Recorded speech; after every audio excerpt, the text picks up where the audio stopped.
Parents, you've got your child enrolled in music lessons. Great. That's awesome, isn't it? You've got them playing hot cross buns or whatever it is that they're working on. And you have this question: how do I know if they're practicing effectively? Are they doing what they're supposed to do? Now, if you have a musical background and you have an understanding of music, that's a little bit of a helpful thing. But many parents don't have that musical background or musical training to know, is that supposed to sound that way? I don't know. Well, let me tell you my story really quick. Is that when I started piano lessons at age 5, my parents had some musical background. My dad was a pastor and sang in choirs forever. My mother sang in choirs as well. But the reason, one of the biggest reasons why I took piano lessons was because her mother, my maternal grandmother, let her quit piano lessons when it got hard. And so she would not let me. This was something that I needed to do because I was very talented and I needed to do it.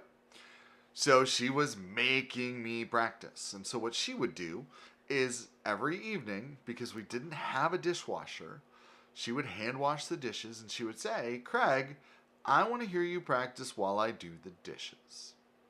Now, I think she took her time washing those dishes because it took me forever to practice and I could not leave the piano until she was done with the dishes. But again, it goes back to that question of how are you effectively using that time? Well, I've thought of a few ways that can help, whether your child is a beginner or an intermediate or even a little bit more advanced. Now, if you're not musically trained, obviously the question of, does that sound musical, is one you can ask. And they should, if their teacher is doing what they're supposed to do, they should be able to figure that out and say, oh, no, it's not really sounding smooth here like it's supposed to. One of the things that you can encourage them to do is to go slow. That you can pretty well figure out. And take it apart into different sections or chunks. This is a huge and important part of practicing. Practicing is not starting at the beginning, going all the way to the end, without stopping. That's playing. Practicing is figuring out where the challenging spots are and really working at them so that you get that down and you get confident at what you're doing. Another thing, and this is kind of a fun, creative thing that you can do, is you could have your child teach you. Now, this works great for piano, maybe not as much for, say, clarinet or flute, unless you've played clarinet or flute, but to have them show you what they're doing. See, the thing about this is, to be able to do is one thing. To be able to do and show somebody else how to do it, that's a harder thing. And so that can help to make things a lot more concrete.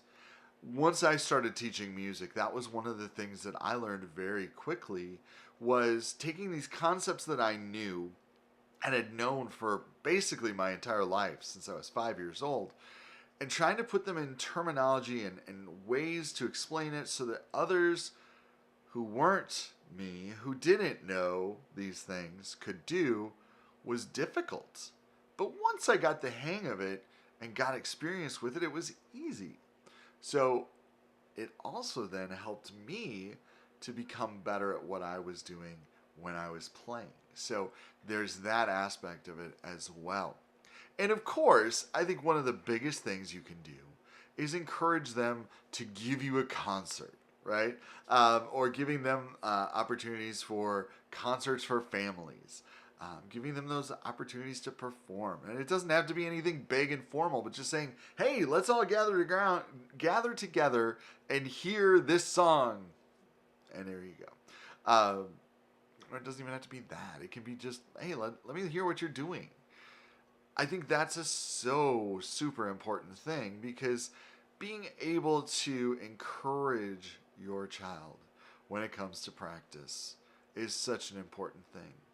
The final thought that I've had on this topic is helping them come up with creative games in practice, because practice is work.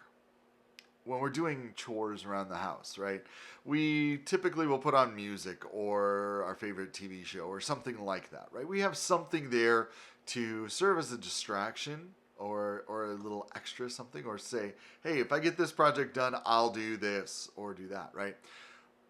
Making practice a fun and creative outlet can be great. So you could say, hey, you know what? Let's get a dice and let's roll the dice. And if it comes up 3, well, that tough part that you've got, you got to play it 3 times. If it comes up 1, well, you just got to do the 1. But it could come up 6, so you never know. You can do things like that, and your imagination, their imagination, is completely on guard. I mean, you could do whatever you wanted, right?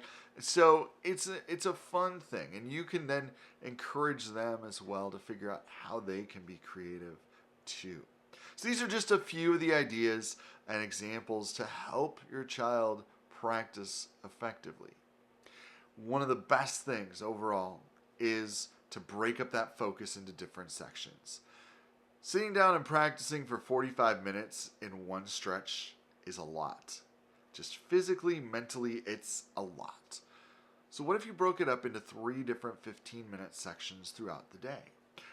It's time to really laser focus in for 15 minutes and then go do something else. And then time to laser focus in and then do something else. That helps a lot. So hope these things help you in helping your child to practice, or maybe it is for you if you're learning music as well, to make you be the best and most effective musician you can. Practice is a very important thing, so get to it.